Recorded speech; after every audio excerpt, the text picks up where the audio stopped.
Now, your forecast first, sponsored by Matex Heating, Cooling, and Plumbing.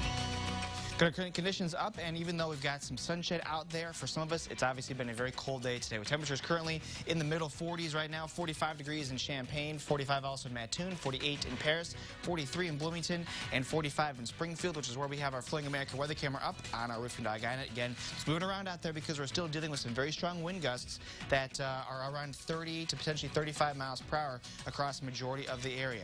It's going to be, unfortunately, another cold night tonight. We have another freeze warning issued for a majority of the area, so we'll talk about that, as well as the cold temperatures for the week. WCIA 3 News starts right now. Now on WCIA 3 News. The coronavirus claims more than 500,000 jobs in Illinois in 5 weeks. How Governor Pritzker explains the delay in processing unemployment benefits.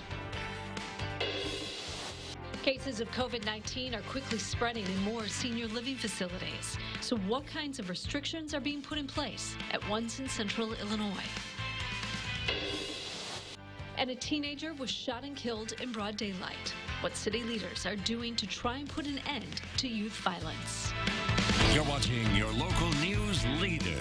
This is WCIA 3 News at 5. And our state unemployment filing systems, which were built a decade ago for a much lower number of claims, simply haven't kept pace. More than 500,000 workers in Illinois tried to file claims for unemployment benefits in a span of just 5 weeks. That's history-making. Many workers are still trying to apply. Good evening. I'm Jennifer Roscoe. House Republicans criticized the Pritzker administration for the delay at the Department of Employment Security. Today, the governor said the state is hiring outside consultants to get the benefit system up to speed. Our Capitol Bureau Chief Mark Maxwell is live in Springfield tonight. Mark, the system we have in place now is a decade old.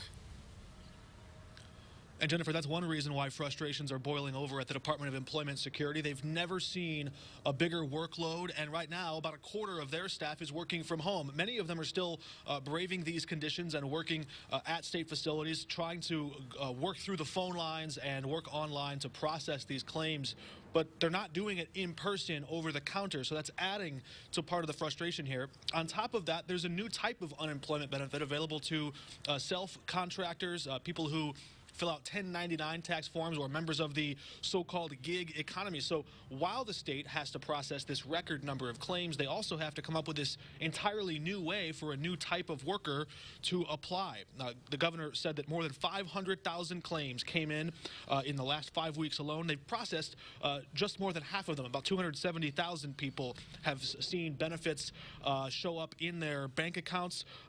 But House Republican leader Jim Durkin today said while he supported the governor's move to halt non-essential businesses, he was less than thrilled with the state's planning operation. We should have anticipated that number of these people, that many Illinoisans would be out of a job. The state of Illinois has failed those Illinoisans who have been left out, that were cut out as non-essential, but they have not been able to survive and also rely upon the state of Illinois through the Department of Employment Security. Now, people that file those unemployment claims will still be entitled to their full benefits, even if they're in the gig economy during those weeks when they're not getting paid. Illinois has also activated that extra $600 for that Congress provided to workers who were laid off during this coronavirus outbreak. That money should also be accompanying your unemployment benefits if that's you.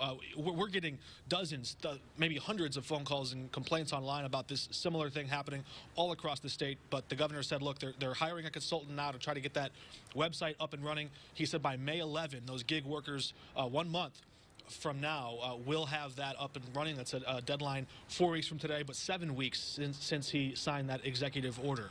Jennifer? It's going to be a long month. All right, Mark, thank you so much. Now, out of the Department of Public Health, new COVID-19 cases are up more than 1,000. That includes another 74 deaths. The total number of cases in the state is now at more than 22,000 with 794 deaths. Now, most of the cases over in Macon County are related to a senior facility in Decatur. The health department confirms 31 of the 42 cases are tied to Fair Havens. So what's being done to protect other residents residents, that is, against the spread. WCIA 3's Gabrielle Franklin explains. Ever since COVID-19 surfaced, experts have warned that our aging population is at a higher risk of facing serious problems if they come down with the virus. Now, family members with loved ones in senior care facilities are becoming increasingly concerned as we see more cases in these buildings popping up in the state and around the nation. The CDC and Illinois Public Health have guidelines for facilities after they have confirmation of a positive test. It includes ending all group activities, performing temperature checks for residents and staff, and limiting visitation to essential personnel. Decatur City Manager wants people living there to be aware of what's going on with Fairhavens so they can slow down the spread. So people need to know that if you've had any contact with the staff or with other people that may have come and gone from Fairhaven, to take the appropriate action, to be careful and be cognizant of your symptoms. Macon County Public Health says they normally don't identify a long-term care facility when there's an outbreak of a disease, but they're letting people know about this one to keep the line of communication open within the community. Gabrielle Franklin, WCIA 3, your local news leader. The CDC reports 8 out of 10 deaths in the United States are people over the age of 65. In Illinois, 661 of the state's 794 lives lost happen in people over the age of 60.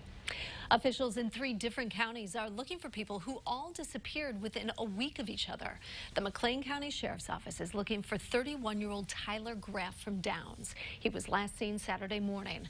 Authorities had teams looking for him all weekend. They want anyone who might know where he is to contact the number you see there on your screen. They've continued to patrol the area today.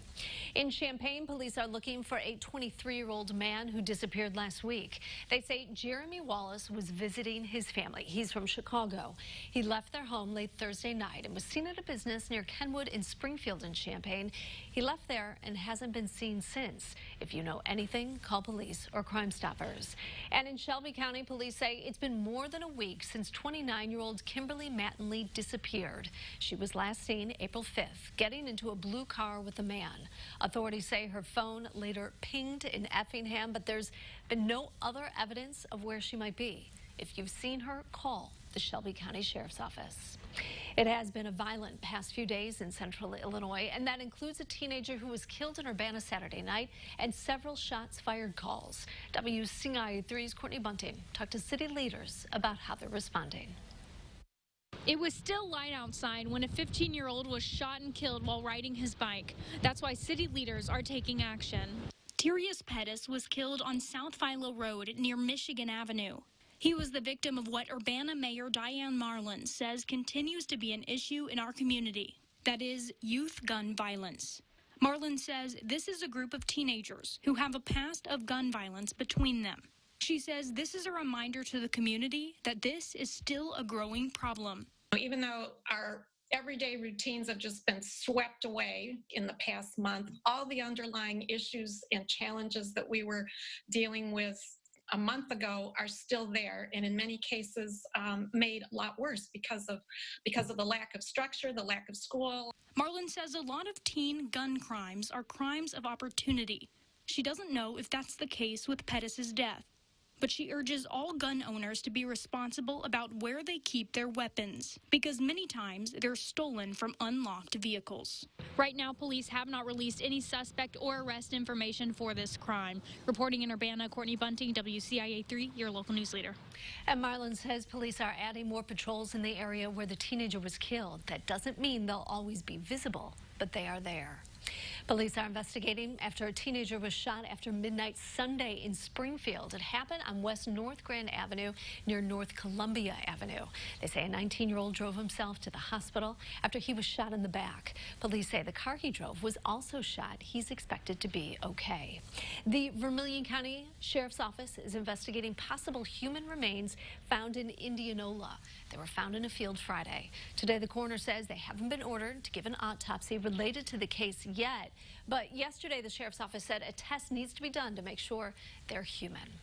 Firefighters spent hours putting out one fire while the work wasn't done when it was extinguished. Plus this. It can be hard to see the light in everything that's happening right now. Coming up in a little bit, we have your daily dose of feel good in the Bright Spot.